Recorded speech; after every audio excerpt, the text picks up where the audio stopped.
거울을 보다가 콧등에 올라온 하얀 점 하나를 발견한 순간 손가락이 저절로 움직이죠. 양쪽에서 꾹 누르면 뭔가 튀어나오는 그 느낌.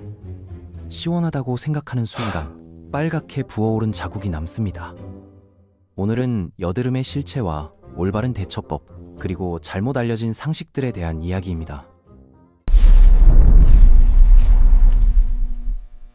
그런데 정말 무서운 건 따로 있어요. 코 주변의 여드름을 잘못 건드렸다가 뇌에까지 감염이 퍼질 수 있다는 사실 알고 계셨나요? 실제로 의학계에서는 코와 입 사이의 삼각형 영역을 죽음의 삼각지대라고 부르거든요. 이 부위의 혈관이 뇌로 직접 연결되어 있어서 감염이 발생하면 해면동 혈전증으로 이어질 수 있고, 이 질환의 치사율은 30%에 달합니다. 단순히 여드름 하나 짠 것뿐인데 마비나 실명, 심지어 뇌망염까지 올 수 있다는 거예요.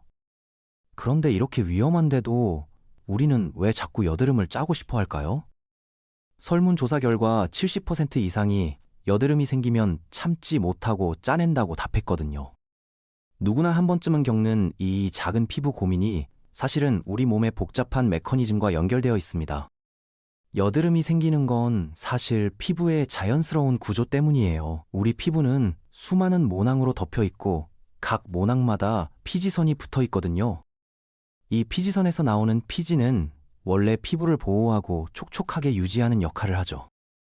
문제는 피지선이 피지를 너무 많이 만들어낼 때 시작됩니다. 과도한 피지가 죽은 피부세포와 뒤섞이면서 모낭을 막아버리는 거예요. 여기에 피부에 사는 박테리아가 끼어들면서 상황이 복잡해집니다. 특히 큐티박테리움 아크네스라는 녀석이 문제인데, 이 박테리아는 피지를 먹고 자라면서 지방산을 만들어내거든요. 이 지방산이 피부세포의 염증 방어 시스템을 무력화시키는 거죠. 그러면 우리 몸의 면역체계가 작동해서 백혈구를 보냅니다. 백혈구가 박테리아와 싸우다가 죽으면서 쌓이는 게 바로 그 노란 고름이에요. 의학 용어로는 화농성 삼출물이라고 부르죠. 흥미로운 건 여드름 형성에 박테리아가 필수적이긴 하지만 여드름 자체는 전염되지 않는다는 거예요. 다른 사람의 여드름을 만진다고 해서 옮는 게 아니라는 거죠. 하지만 누구에게나 생길 수 있고 피지선이 있는 곳이라면 어디든 나타날 수 있습니다. 특히 얼굴에는 다른 부위보다 피지선이 훨씬 많거든요. 이마, 코, 턱으로 이어지는 T존이 가장 기름진 부위죠. 많은 분들이 여드름은 10대들만의 문제라고 생각하는데 그건 절반만 맞는 이야기예요.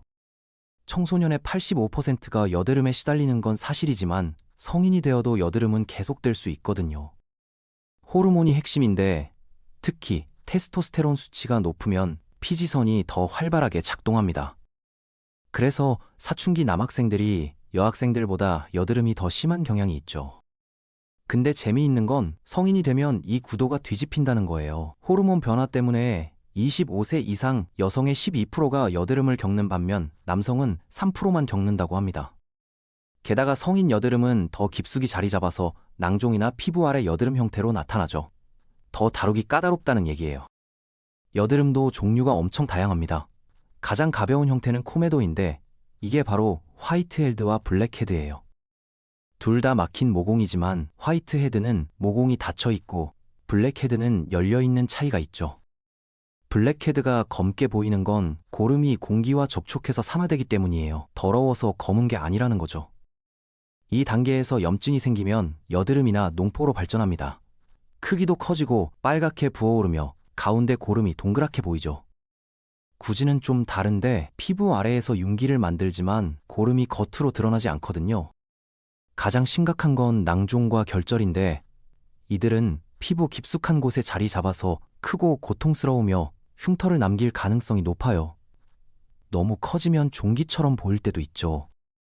사실 여드름의 종류마다 대처법이 달라요. 화이트헤드와 블랙헤드 같은 경미한 여드름은 살리실산이 함유된 토너나 클렌징 제품으로 꾸준히 관리하면 호전됩니다. 반면 농포나 구지는 벤조일 퍼옥사이드 같은 항균 성분이 들어간 국소 치료제가 효과적이거든요. 낭종이나 결절은 정말로 피부과의 도움이 필수입니다. 이런 깊은 여드름은 경구 이소트레티노인 같은 강력한 약물로만 제대로 치료되기 때문이에요. 여드름 크기나 깊이에 따라 한 가지 제품으로는 부족할 수 있다는 점 꼭 기억하세요. 그렇다면 여드름을 짜도 되는 걸까요? 어떤 의사에게 물어봐도 절대 짜지 말라고 말할 거예요. 잘못하면 영구적인 흉터가 남을 수 있거든요. 감염된 고름 속 박테리아가 주변 모공으로 퍼져서 더 많은 여드름을 만들 수도 있고요. 짜려다 실패하면 염증이 더 심해지고 모공이 더 깊이 막힐 수 있습니다. 막힌 게 깊어질수록 피부 손상도 커지는 거죠. 특히 조심해야 할 곳이 바로 죽음의 삼각형입니다. 위험 삼각형이라고도 불리는 이 부위는 코와 입 주변을 포함하는데 절대로 만지거나 짜면 안 돼요. 이 부위의 정맥이 눈구멍 뒤쪽을 지나 뇌의 해면동으로 직접 연결되어 있거든요. 심각한 피부 감염이 치료되지 않으면 이론적으로 치명적일 수 있습니다. 우리가 여드름을 짤 때마다 손가락과 공기의 흙과 박테리아가 열린 상처로 들어갈 수 있어요. 이게 바로 해면동 혈전증이고 환자의 30%가 사망합니다. 살아남더라도 부분마비나 완전마비, 실명, 뇌망염에 걸릴 수 있어요. 그래도 어쩔 수 없이 짜야겠다면 최소한 올바른 방법을 알아야겠죠. 피부과 전문의들이 권장하는 방법이 있거든요. 먼저 화이트헤드, 블랙헤드, 농포만 건드리세요. 구진, 낭종, 결절은 절대 손대면 안 됩니다. 손을 깨끗이 씻고 얼굴도 씻은 다음 가볍게 두드려 말리세요. 그 다음 15분 동안 따뜻한 찜질을 하는데 이건 모공을 여는 게 아니에요. 많은 사람들이 오해하는 부분인데 모공은 근육처럼 열리고 닫히는 기능이 없거든요. 따뜻한 찜질의 목적은 과도한 피지를 풀어서 모공에서 더 쉽게 빠져나오게 만드는 거죠. 따뜻한 샤워 후에 해도 괜찮아요. 핵심은 여드름 주변 피부를 부드럽게 늘린 상태에서 가볍게 누르는 거예요. 가운데 흰 부분이나 검은 부분을 직접 누르면 안 됩니다. 주변을 늘리면 고름이 자연스럽게 나오는데 쉽게 빠지지 않으면 그냥 두세요. 아직 준비가 안 된 거거든요. 주변 피부를 짜는 대신 늘리면 고름이 피부 깊숙이 들어갈 위험이 줄어듭니다. 성공적으로 터뜨렸다면 탈지면이나 거즈로 고름을 빼내고 마녀계암나무 추출물이나 알코올 같은 순한 항균제로 소독하세요. 다른 피부 제품은 바로 바르면 안 돼요. 여드름을 짜지 않고 제거하는 방법도 있을까요? 인터넷에는 베이킹소다, 레몬즙, 치약 같은 가정용품으로 치료할 수 있다는 정보가 넘쳐나는데 이건 정말 나쁜 생각이에요. 베이킹소다와 레몬즙은 둘 다 심각한 자극과 민감성을 유발할 수 있거든요. 치약에는 베이킹소다, 과산화수소, 알코올, 멘톨이 들어있어서 여드름을 건조하게 만들긴 하지만 피부가 과도하게 건조해지고 화끈거릴 수 있어요. 특히 과산화수소는 표백제인데 왜 피부에 바르는 건지 이해가 안 가죠. 가장 좋은 방법은 의사와 상의하는 거예요. 피부 박테리아를 죽이고 죽은 피부 세포를 분해하는 스킨케어 제품을 추천받을 수 있거든요. 여드름이 심하면 경구 항생제나 국소 레티노이드 약을 처방받을 수도 있어요. 레티노이드는 비타민 A에서 유래한 성분으로 염증을 줄이고 피부 세포 생성을 조절하며 피지 분비를 감소시킵니다. 다만 효과가 나타나기까지 몇 개월이 걸리고 부작용이 있을 수 있죠. 화학적 치료가 부담스럽다면 원형 루프 추출기나 블랙헤드 제거, 진공 청소기 같은 도구를 써볼 수도 있어요. 하지만 과학자들은 이런 도구의 효능에 대해 의견이 엇갈리고 추출 도구는 기껏해야 단기적 해결책일 뿐이라고 말합니다. 안타깝게도 여드름을 완전히 치료할 수 있는 방법은 아직 없어요. 그렇다면 이미 남겨진 여드름 흉터는 어쩔까요? 완전히 사라지진 않지만 개선할 수 있는 방법들이 있어요. 피부과에서 시술하는 레이저 치료, 화학 필링, 미세 바늘 요법 같은 시술들이 있거든요. 특히 요즘 각광받는 건 마이크로니들링인데 아주 가는 바늘로 피부에 미세한 상처를 내서 피부의 자연 재생을 촉진하는 거죠. 효과적이지만 여러 번 시술해야 하고 비용이 꽤 들어요. 그래서 처음부터 흉터를 남기지 않도록 예방하는 게 얼마나 중요한지 다시 한번 강조할 수 있습니다. 그래서 애초에 여드름이 생기지 않도록 예방하는 게 더 중요하죠. 호르몬 주기로 인해 여드름이 생기는 성인 여성의 경우 경구 피임약이 도움이 될 수 있어요. 피임약의 에스트로겐이 호르몬 수치를 조절해 주거든요. 위생도 중요합니다. 얼굴을 만지면 여드름이 생긴다는 건 신화가 아니라 사실이에요. 대부분 알아차리지 못하지만 턱과 턱선 주변 여드름의 흔한 원인이 바로 얼굴 만지기거든요. 피부에 압력을 가할 뿐만 아니라 박테리아를 옮기는 거죠. 손을 깨끗하게 유지하고 심지어 휴대전화도 자주 닦는 게 좋아요. 얼굴을 씻는 것도 중요하지만 하루에 2번 이상은 씻지 마세요. 2016년 연구에 따르면 너무 자주 씻으면 오히려 박테리아가 뭉쳐서 피부에 달라붙어 여드름이 악화된다고 하거든요. 메이크업이나 로션, 자외선 차단제를 사용한다면 코메도를 유발하지 않는 제품을 선택하세요. 모공을 막지 않는다는 의미죠.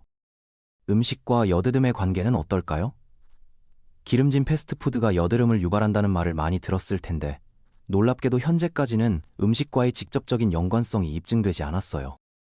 다만 2020년 연구에서 흥미로운 결과가 나왔는데 여드름이 있는 사람들이 지난 24시간 동안 설탕 음료를 마실 확률이 2배, 지방 많은 음식을 먹을 확률이 8배 높다는 거예요. 하지만 미국 피부과 학회는 아직 식단 변화를 권장할 만큼 충분한 데이터가 없다고 밝혔죠. 연구에 따르면 체내 인슐린 수치가 높으면 여드름이 더 심해진다고 해요. 정제된 설탕이 많은 음식을 먹으면 신체가 탄수화물을 분해하기 위해 더 많은 인슐린을 만들어내고 이게 피지 생성을 촉진하는 거죠. 음식 자체가 아니라 호르몬이 문제인 거예요. 물을 많이 마시면 여드름이 씻겨 내려간다는 속설도 있는데 이것도 근거가 없어요. 수분 섭취는 건강에 좋지만 여드름과 직접적인 인과관계는 없거든요. 반면 스트레스는 실제로 여드름에 영향을 미쳐요. 2007년 싱가포르 학생 연구에서 심리적 스트레스와 여드름 사이의 상관관계가 확인되었거든요. 스트레스가 여드름을 직접 유발하진 않지만 악화시킬 수는 있다는 거죠. 스트레스 외에도 빠뜨리기 쉬운 게 있어요. 바로 수면 패턴이에요. 충분한 수면을 취하지 않으면 코르티솔이라는 스트레스 호르몬이 증가하고 이게 피지 분비를 촉진해 여드름을 악화시키거든요. 또한 잠을 자면서 우리는 같은 베개에 얼굴을 비탈리는데 더러운 베개닛이 박테리아를 옮길 수 있다는 점도 중요해요. 적어도 일주일에 2~3번은 베갯닛을 갈아주는 게 좋습니다. 생각 외로 간단한 생활 습관이 여드름 개선에 큰 영향을 미친다는 거죠. 마지막으로 하나 덧붙이자면 여드름은 겨울보다 여름에 더 심해지는 경향이 있어요. 습도와 땀이 증가하면서 모공이 더 쉽게 막히기 때문이죠. 반대로 겨울에는 건조함 때문에 피부가 과하게 반응할 수 있고요. 계절 변화에 따라 스킨케어 루틴을 약간씩 조정하는 것도 도움이 된다는 걸 알아두세요. 여드름은 단순한 외형의 문제가 아니라 계절, 호르몬, 스트레스, 생활 습관이 모두 복합적으로 작용하는 결과라는 거예요. 개인적으로 이 모든 정보를 접하기 전까지는 여드름을 그냥 단순한 피부 트러블 정도로 생각했어요. 하지만 우리 몸의 복잡한 메커니즘과 호르몬, 박테리아, 면역 체계가 모두 얽혀있는 문제라는 걸 알게 되니 다르게 보이더라고요. 특히 죽음의 삼각형 이야기는 정말 충격적이었죠. 단순히 짜면 안 된다는 걸 넘어서 생명까지 위험할 수 있다니 말이에요. 결국 가장 중요한 건 예방이고 이미 생긴 여드름은 함부로 건드리지 않는 거예요. 정 참을 수 없다면 올바른 방법으로, 그것도 위험 부위를 피해서 조심스럽게 다뤄야 하죠. 완벽한 피부를 가진 사람은 없고 여드름도 우리 몸이 보내는 신호일 수 있으니까요. 호르몬 변화나 스트레스, 생활 습관을 점검해보라는 신호 말이에요. 오늘은 우리가 너무나 익숙하지만 제대로 알지 못했던 여드름에 대한 이야기였습니다.